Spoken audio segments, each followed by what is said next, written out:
All right, welcome to another EFT MBA Spotlight, where we feature EFT practitioners doing interesting things around the world, and this certainly is one of them. Very interesting stuff. So welcome, Shannon. Thank you. Thank you, Alina and Craig. You're welcome. So I'm going to give a little bit of heads up to what you're doing, and then you can talk a lot more about it. So Shannon, while Shannon was working in peer support, she was a former lieutenant with the California Highway Patrol.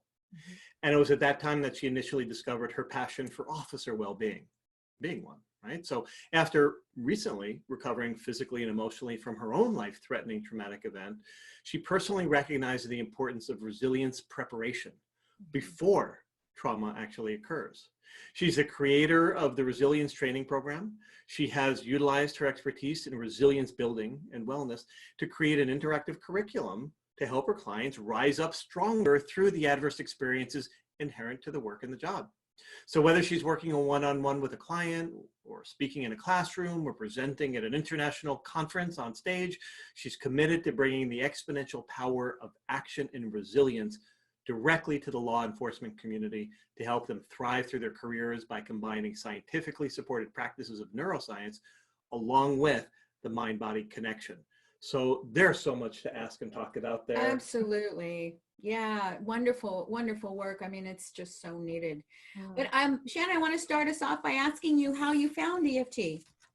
So my journey to EFT was kind of like a long, wandering when coming out of peer support in law enforcement. I had my first post-traumatic stress experience coming from Katrina.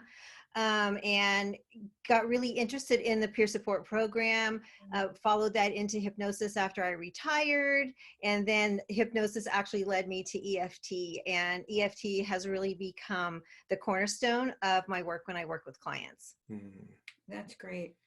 So I want to know more about your resilience training program. What does that entail? And like, I get it that we should be resilient before events happen, but especially when we're talking about first responders, like tell me about how that weaves together to make something that they can do and feel good about and bring them to a place where they can handle whatever shows up.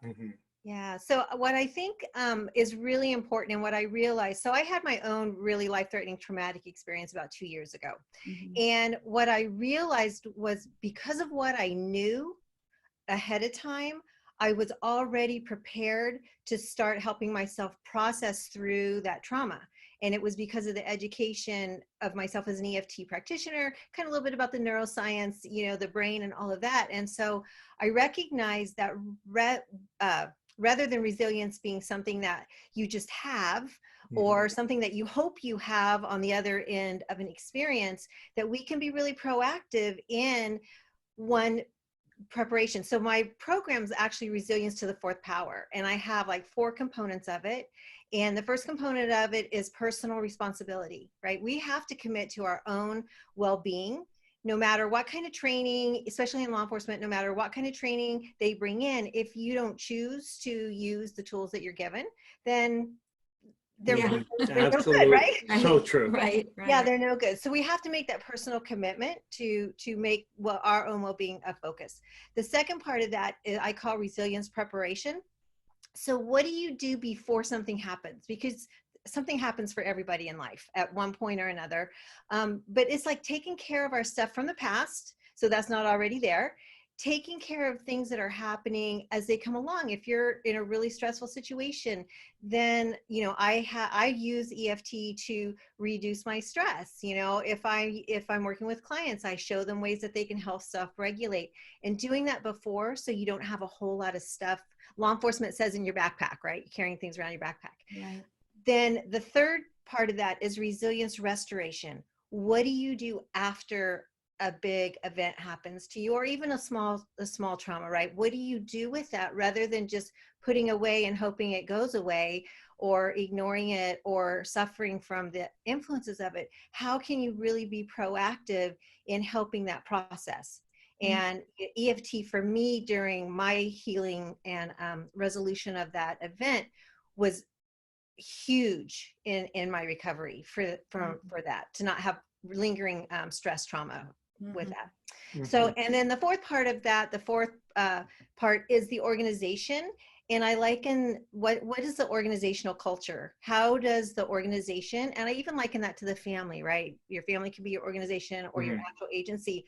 What do you do as a culture to create a resilient culture? You know, how do you address things? How do you address the things that are happening and helping make it be a safe space for people to go through some of the things that they go through and know that they're going to be okay on the other side? Boy, I can only imagine what it's like for police officers to have to learn and be resilient to deal with what they have to face. I mean, of course, is it inner city and where it is, but no matter what, the anticipation, the what's going to happen, when it does happen, being able to just move on, bringing it back, not bringing it back to their families. I mean, to deal emotionally with the kind of stuff that police officers have to deal with. I can't imagine this not being an active part of that vocation and that work. I think part of that is right now, currently, we are getting really good at responding to after something happens, but I really would love to see that shift occur, that let's be really proactive before, so that we know that they're going to be better equipped and know that they have tools that they can use to help them during those times.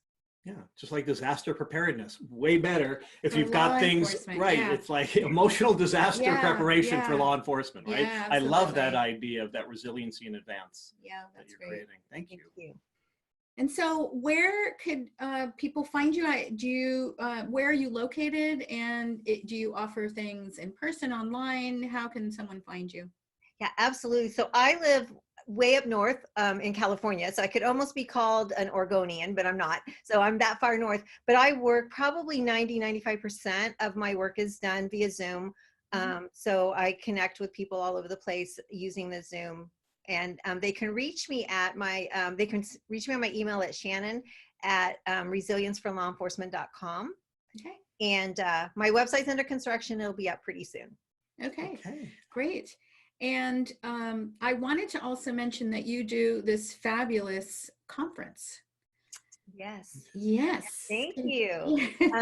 Yes, I do. Elevate Resilience is my conference. We'll be having the third year. I've moved it this year. Typically it's in October, but with the current events, I'm going to move it to probably springtime. So that'll be coming out, and that's at resilienceforlawenforcement.com/elevate. Yeah, great. Wonderful. Okay. So important. Thank you so much for the work you're doing. Absolutely. And for bringing your experiences and your learning and professionally, just so many ways. It's so important. Thank you. Thank you. Thank you very much.